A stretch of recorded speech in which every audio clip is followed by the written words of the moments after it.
Hello, this is Ramon Bautista, your McSaver Move trainer. Alright! Okay, I'm sure pagkatapos itong session na to, ang magiging favorite yung hobby ay ang pagtitipid. Okay? I'm sure kayong dalawa makaka-relate kayo kasi ang pag-usapan natin ay ang pagtsitsangge. Lahat kayo mahilig magtsangge, right guys? Right! Okay, to demonstrate our situation for today, we have the lovely, partylicious Miss Lilibet and Miss Chanda May. Okay, hit it. Ate, magkano tong shorts? 180, tapat na. Mahal naman. At situations like these, ano ang kailangan natin gawin? Ano? The prayer! Okay?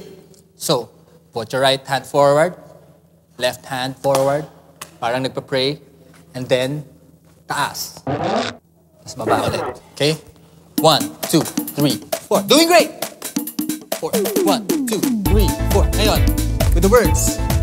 Ate, 100 na lang. Ate, 100 na lang. Ate, 100 na lang. Ate, 100 na lang. Sige na nga. What a save! So, from 180, naging 100. Okay, let's do it again. Ate, 100 na lang. Ate, 100 na lang. At para sa tulad mo, perfect na move ang McSaver Meals. 50 pesos lang, kompleto na. Oh, di ka na makahintay? Tawag na sa 8 McDo. That's 86236.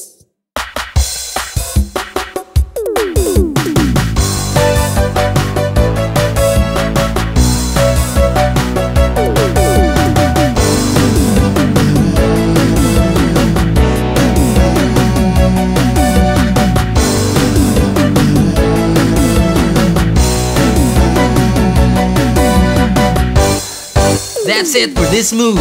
Magbabalik ako next week. So, huwag kalimutan mag-practice, okay?